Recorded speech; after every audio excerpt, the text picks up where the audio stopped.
إن الحمد لله إن الحمد لله إن الحمد لله نحمده ونستعينه ونستغفره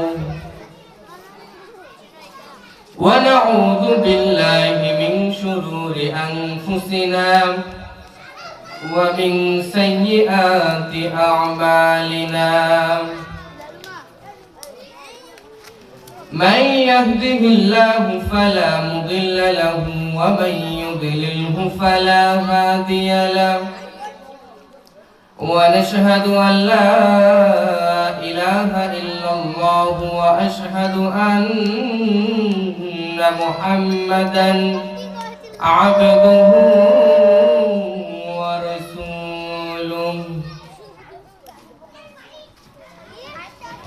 أرسله بالحق بشيرا ونذيرا وداعيا إلى الله بإذنه وسراجا منيرا نحمده ونستعينه ونصلي على رسوله الكريم أما بعد فأعوذ بالله من الشيطان الرجيم بسم الله الرحمن الرحيم نون والقلم وما يسطرون ما أنت بنعمة ربك بمجنون صدق الله مولانا العظيم الحمد لله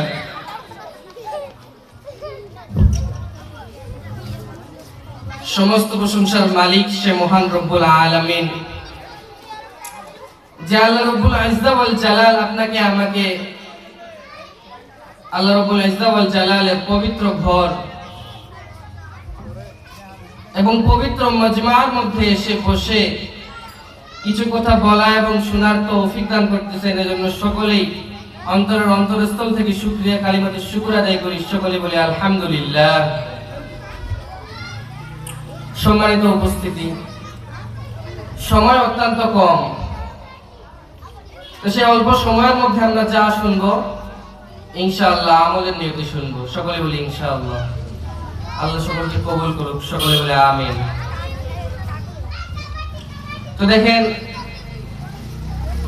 সামনে আসতেছে পবিত্র মাহে রমাদান মাস কি মাস পবিত্র মাহে রমাদান মাস এবং এটা শাবান মাস তো শাবান মাসের পরে রমাদান মাস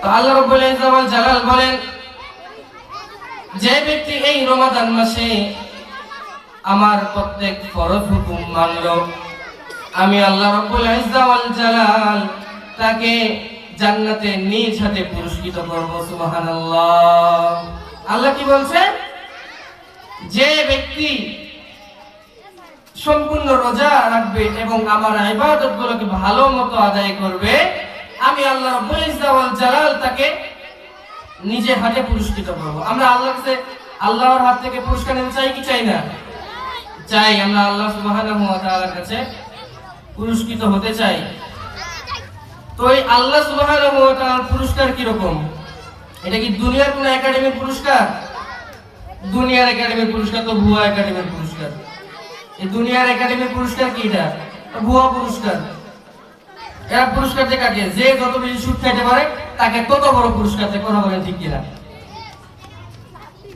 একজন সবচেয়ে বেশি সুদ খাইছে তাকে নোবেল পুরস্কার দিয়ে দিয়েছে এরকম একাডেমিক পুরস্কার এরকম তো আমরা আল্লাহ রাব্বুল ইজ্জত ওয়াল জালালের হাত থেকে পুরস্কার নিতে চাই তো আল্লাহ সকলকে তৌফিক দান করুক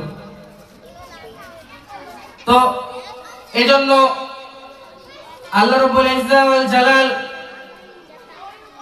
পবিত্র কুরআনুল কারীমে আমার রাসূলকে ট্রাক করে বলেন নুন ওয়াল কলামি ওয়া মা ইয়াসতুরুন মা আনতা বিনি'মাতি রাব্বিকা বিমাজনুন। আল্লাহু আকবার।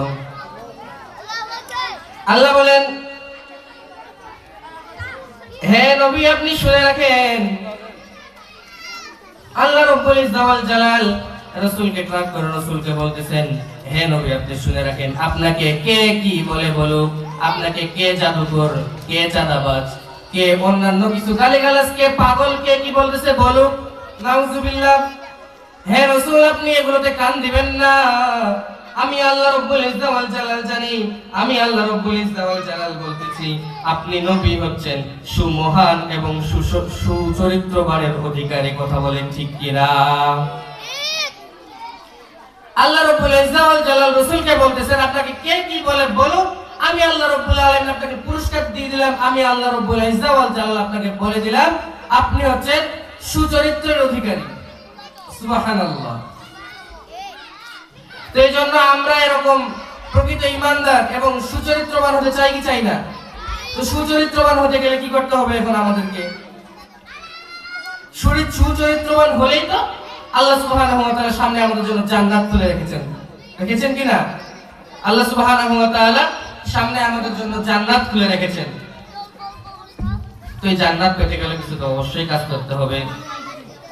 দুনিয়াতে সাধারণ যে কোনো জিনিসের জন্য, সাধারণ স্বার্থের জন্য বদলার বদল বদলা আছে না নাই? অবশ্যই আছে। কিছু না দিলে কিছু পাবেন না।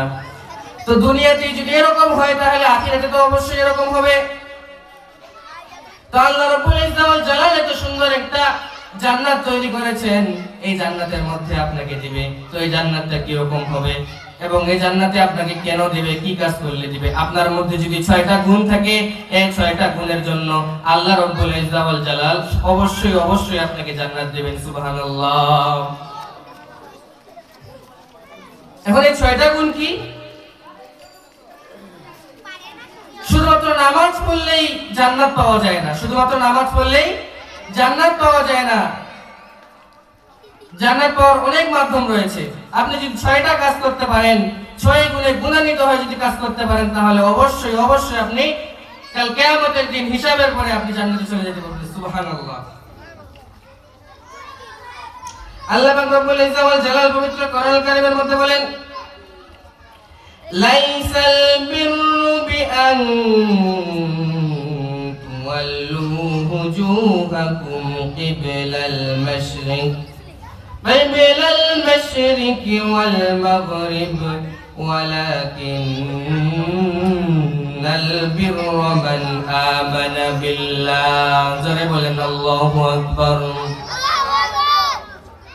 শুধুমাত্র পূর্ব পশ্চিমে ঠাকঠুক করে সিজদা মেরে দিলেন, এতেই আপনি জান্নাত পাবেন না। শুধুমাত্র নামাজই পড়লেন, এর মধ্যে আপনি জান্নাত পাবেন না। আপনার নামাজের মধ্যে কতটুকু তাকওয়া আছে, আপনার মধ্যে কতটুকু ঈমান আছে, কতটুকু আল্লাহর ভয় আছে, এটাকে অবশ্যই আপনার মধ্যে ধীর স্থির ভাবে রাখতে হবে। তো 6টা গুণের 1 নাম্বার প্রথম গুণ হচ্ছে আপনাকে আল্লাহ সুবহানাহু ওয়া তাআলার জন্য তার উপরে ইবাদত আনতে হবে। আল্লাহ সুবহানাহু ওয়া তাআলার উপরে ইবাদত আনতে, আল্লাহ সুবহানাহু ওয়া তাআলার উপরে ঈমান আনতে হবে, তার ইবাদত করতে হবে।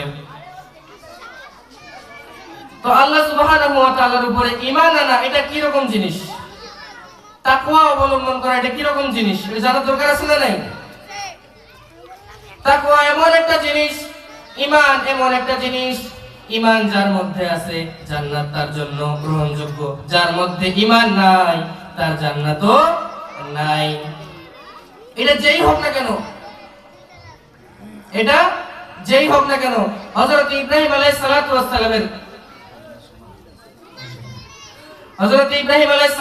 সালামের পিতা আযর, তিনার ছেলে এত বড় পয়গম্বর ইব্রাহিম আলাইহিস সালাতু ওয়াস সালাম, কিন্তু তার বাবা কাফের।